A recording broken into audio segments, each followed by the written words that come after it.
evening, everyone, and thank you for coming to the Rhyme and Real Ale first event.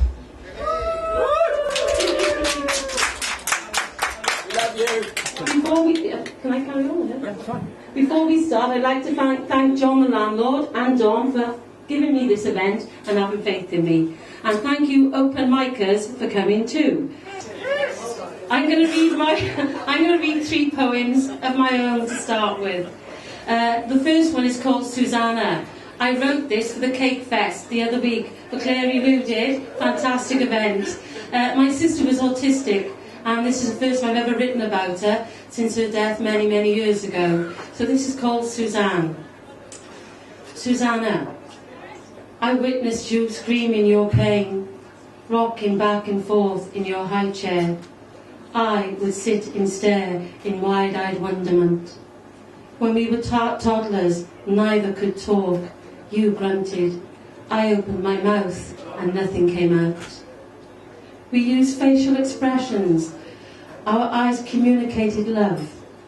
Later years, timid, shy, hands clutched together, head bowed, eyes of china blue, too scared to see the view. The paving slabs your guide home. Your auburn hair glinted in the sun as you turned your head in a bird-like way, from side to side, listening out for the calling of names. For you were special in many ways. You saw things differently and gave me a better take. I was your protector from those who abused you. You would ask why, my answer would be a hug and a sigh. In your dreamlike way, your innocence and beauty shone through.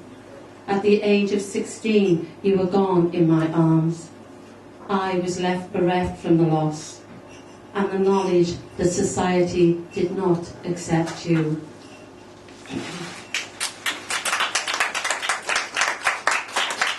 I'm not being a thingy here, but does it sound okay, the mic? Yeah? Good. Thank you. This one is called The Last Journey. The Last Journey. The collar stud sits glinting next to your driving licence, no longer able for work. The suitcase that travelled to Burma and back carries your bedclothes. Your Cardiff City scarf waits to be worn. You pick it up and breathe in Ninian Park. You push down the fear rising in your throat. You have no strength, wasting away from the disease in your lungs, which has travelled further than what was thought, as you cough once more. You, in your dignity, carry the suitcase that took you to a war. Look around once more in your frailty, old before your 49 years. The collar stud is now in your pocket. Your frame is too small to carry your shirt. A month later, you will be carried on the shoulders of others to a painless place. I now have the suitcase that smells of you, the past and leather. Inside, your love letters to my grandmother.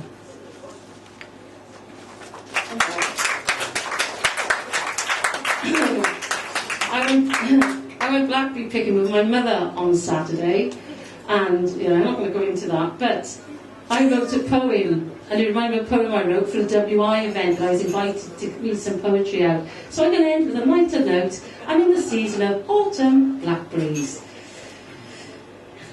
I see the empty jar where the blackberries were, idle, on its own, redundant till next time. My mother is in the kitchen singing while she bakes. I know this is Mam's favourite room, but she's always happy here. The plump purple blackberries smell so sweet, encased in a coat of pastry, good enough to eat. Her floury hands make clouds of dust, her nails are encrusted with dough. 5 hungry faces moan, how much longer must we wait? As we sit at the table in Mam's favourite room. The oven is opened, the heat flushes our faces to bright red, as we wait to be fed. The juices of the fruit leak out from the tart, as she cuts 6 slices and pours ideal milk from a tin onto our plates, which are now lit clean, as we giggle and make fun of each other's purple tongues. Sat in Mum's favourite room, surrounded in warmth, but most of all, love. Thank you very much. I'm going to give it over to the open micers, and we're going to start with Sheila Hart. Give it a welcome.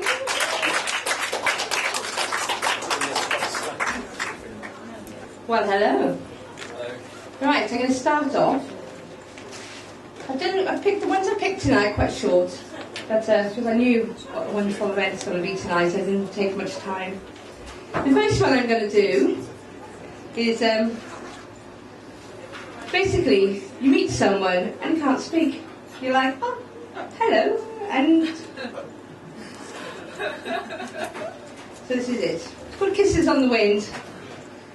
My mind is awash, slippery and wriggly, with words that tickle, make me all giggly. My nose twitches and itches, as my mouth remains the same, unable to say my name or form words that sound sane. My thoughts are like kisses in the wind that never take form, nameless shapes that can't be pinned down, not even when I'm frown, because it's resolutely upside down. So I giggle and I grin, my eyes in a spin, as I send kisses on the wind. Words, they're just too cold, too bold to be pinned, to be displayed for interpretation, to be replayed, diced and cubed, or misused. So I'll just listen and just keep sending kisses on the wind.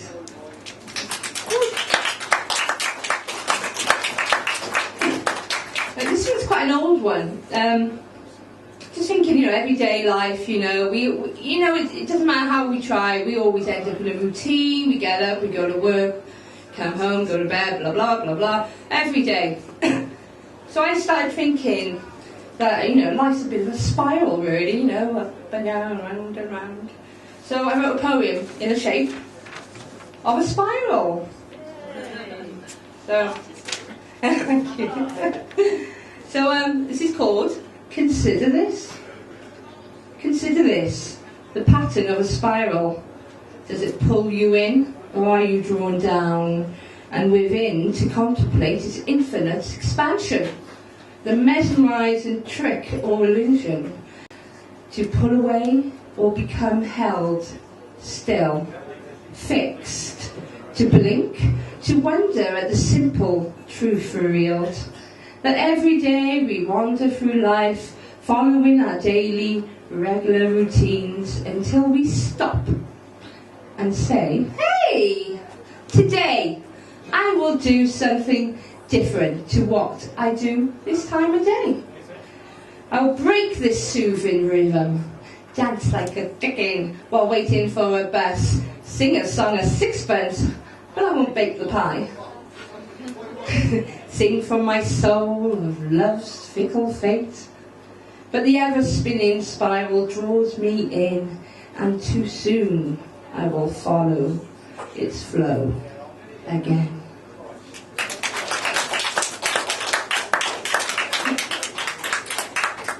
This one is a private one I wrote for myself, and I've never shared it with anyone, or everyone. Basically about an argument, you're angry and you want to do something, but you're not going to say it first. It's called Love Lost Its Pout. She shared your smile as she walked away, trust in hand, a fist of care. Doubled over, you feign indifference, but all the while you would give your heart, sublime smile. Can indifference be the way to show the difference distance makes? You want to scream, come back you silly cow, forget the drama, indifference control. If you could only speak of what you want, break down the charade of feelings unknown and spoken acknowledgement of your need, love unspoken, paralysed thought. So you sit and you watch her walk through the door. Your heart hard, beating so fast, movement still, while all the while your eyes shout for what your heart pulls. Ah, love losses pout. Thank you.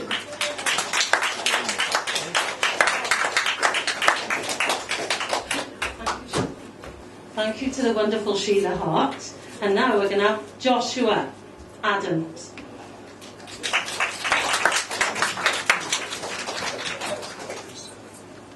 I don't know where to start, so I'm going to start here. This poem is about a cat that passed away last Thursday. It is by an anonymous poem writer. Well, it's my girlfriend. I fucked that up. This is called Ghost Writer Tom. We fought over the Snuggie. You won, of course, because I let you. You cooked up as we watched films. You purred and played piano. And when I had to move, you cried, but you always got up and followed. You know all my secrets, because you're the only one who listened. You're my boy, and I'm going to miss you. Sleep tight, Tom. I love you.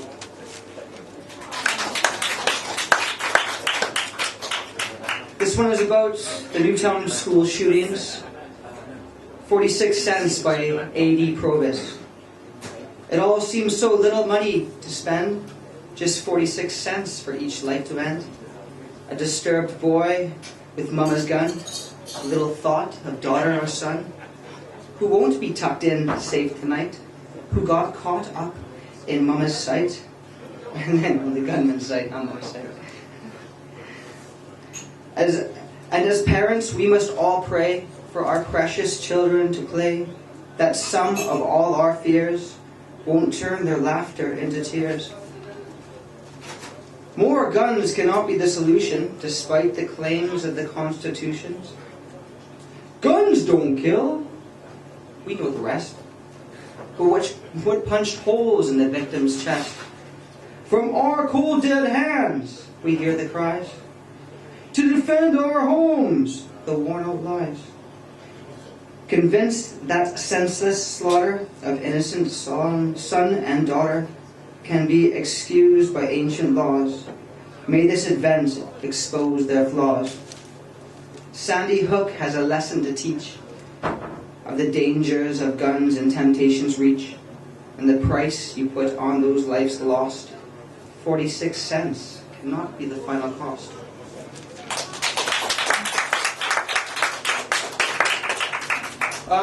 This poem is about Welsh fields. This is called Welsh Fields. Upon the Welsh fields, the mushrooms grow. This is where hippies decide to stop and go. So I went to grow. Spiritually, of course. I was walking upon the Welsh mountain fields. There were two gentlemen suspects, farmers. You know the type. Beer belly, arms like Popeye, plaid, stick, and dog at foot. Hello? Alright, bud? Said it in almost sequence. I didn't know what to say, just what in mind. Do you know where I can find any magic mushrooms, boyos? Aye. Freddy's field up there. That's where you want to be, boyo. It's kind of funny because that's my dad's name, Fred, eh? I lay about in the patch. I'm dazed, confused, I'm largely smashed. Flowers giggle at this sight, knowing really I'm high as a kite. Clouds confirm to a true form. From reality, I am truly fucking torn. I think I just had a flashback.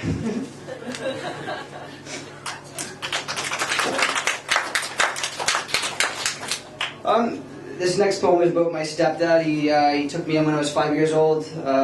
He's a Swansea Jack, so don't hold that against him. This is called Richard, You're an Asshole. Richard, you're an asshole. However, you're not all bad. I even like to call you Dad. First time I ever saw you, a picture posing a flagon took me under your wings like a fiery Welsh dragon. Its barks bigger than bite, for all your human faults did more right than thy known. A stable home to come to, ambition, respect, strength, morals. I have not forgot its words, all these you have taught. Please remember your gift. You are a beautiful person, appreciated and heart noted. No real need now to bother. I am proud to call you father. I've been in Wales 17 years and I love this country, I do, right? But I gotta go home. It's about time. So this is about going home. It's called Earned Feathers. Wales will sadly be weathered misty, cascaded south man onto golden fields, wives' tales glue with hand and fist, confided truths in all that she yields. Now know there are few back paths. Catalyst whispered subtle butterflies. Wind said rain, snow mumbles storm. Heart on sleeve with medals no name. Depressed atmosphere, arms grow legs. Feeble strength breathes honest blame. Strength found ignorance act tiresome. Flying without a dragon's warm wings. Please hear the call of earned feathers. Can I do one more? Would that be okay with you guys? Yes. Cool. Come on. This is called Rose. America, America looks at Canada and has done so for many years. The same way England has done so for many, many years. If there are English people or American people who hear, I suggest covering both politically injured ears. What do you want? I want to get real mean. Just for that statement. You call us rogues.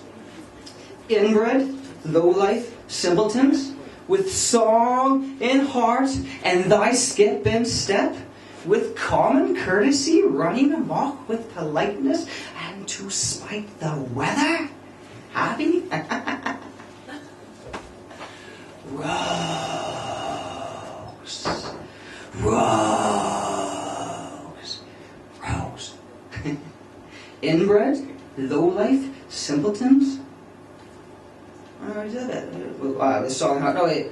Common muck, swimming pool, peasants so very pitiful, with no gain, thy no lose. You are but simply fools. I will let you know a little secret.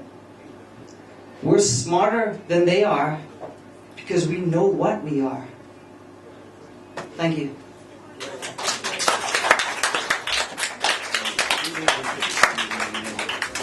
Thank you to Josh. I've been coming, keep an eye on him. He's good, isn't he, eh?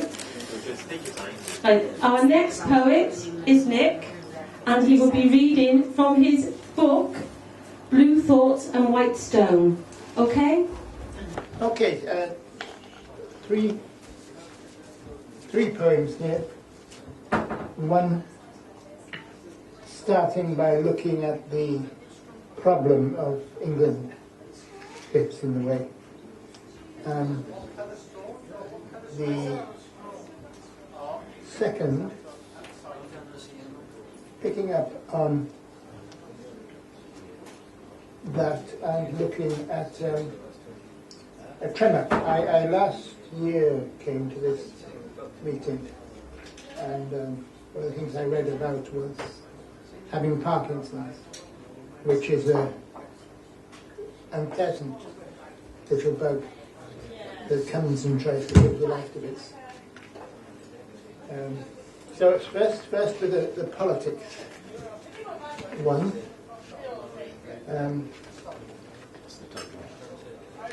Which take is it? It's Catching the Light, you've got it. Which politics was no, it? not that one. It's volvere.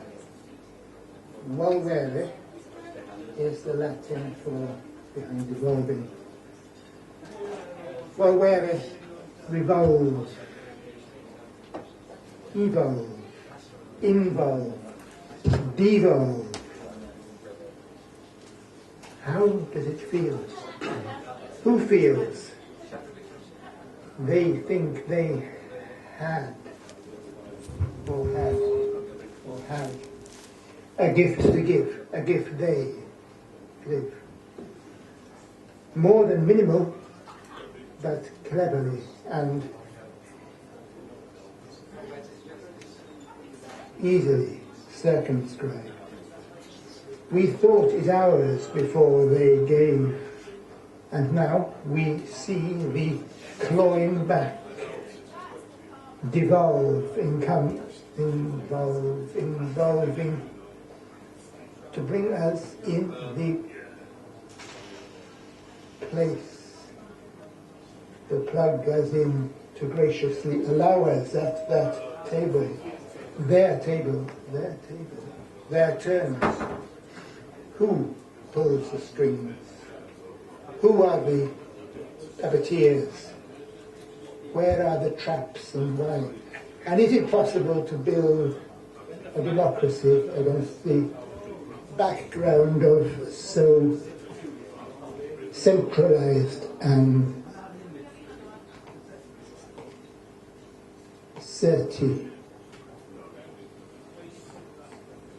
centralized a state?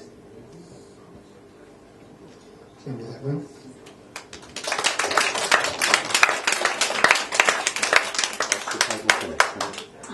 What's the title for the next? The title for the next one is A Tremor in the... Okay. Do you want me to try and find it? It was very near the Start back of it. Okay. last time I saw it. I'll have a look for you. Let me have a look. Undercats. It's... Is the title Tremor? Yes. I'll look for it.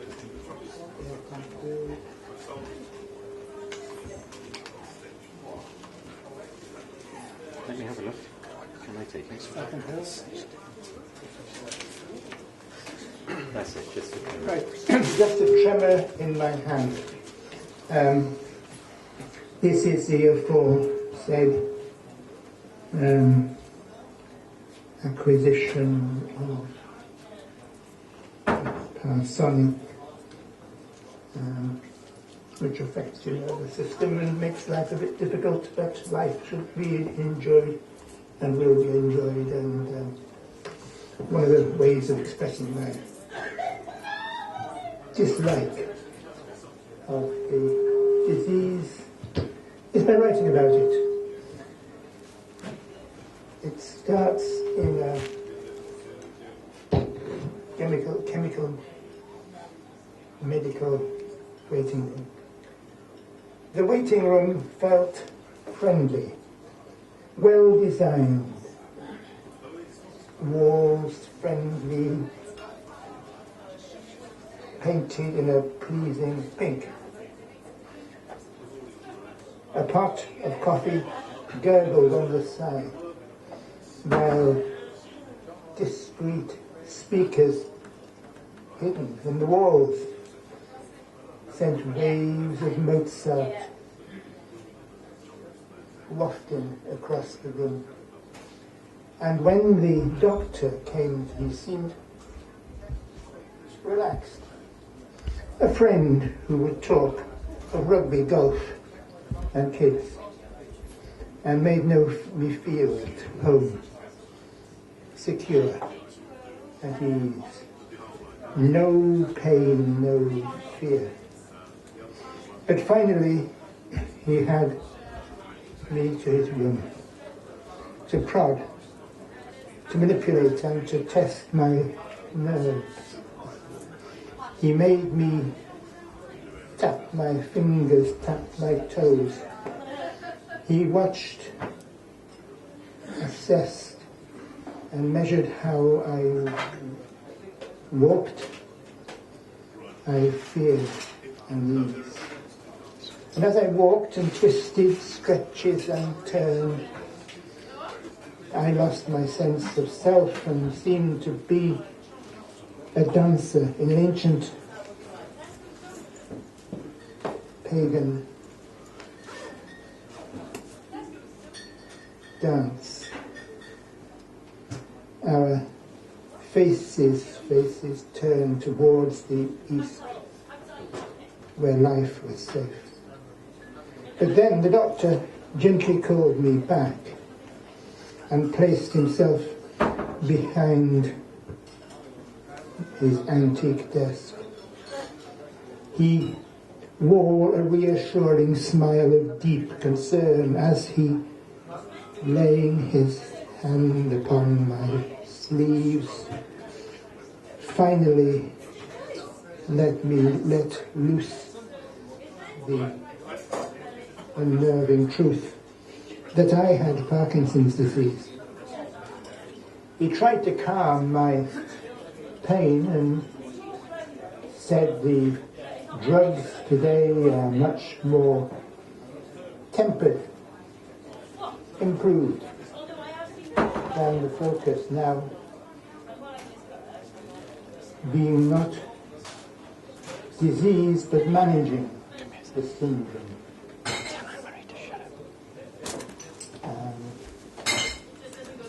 Because people more and more are learning how to cope, and he was sure that I in turn would cope, would learn to cope well too. I froze inside. To cope? To cope? To me, a counsel of despair. I would want to go from living lively at 54 to bundling, stumbling, shaking, lacking limb control. How are you? I could hear the stranger say. Oh, coping, you know. Coping, I replied. No way was I to move from life to cope. I bought myself some whiskey, rum and coke, and whisked them in a whisker, crushed some ice. I turned the CD on full blast and put John Lennon on to scream despairing pain as cold turkey racked his body once again. I groaned and moaned with Lennon on the night. Mine tired, rudderless, towards the rocks. My eyes shut, my soul in deep denial. My future dark. Our pause, let's pause, reverse, stop, move on, change the gear. Despair is not a path for me to tread. I raised my head above the parapet. And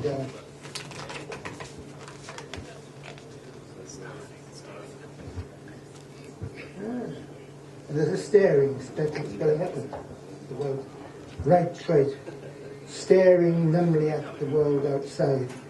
But I saw no guns. I saw no cannonballs trained on me. And so I shouted, yes, I did take control. And yes, I want to learn to dance and sing And God said he'd be with me all the way. And for a moment I was overcome. And I said to Jesus, teach me how to pray. But Jesus slapped me on the cheek and snarled, you lose the plot. I teach you how to play. Let's jump and laugh and re-engage today.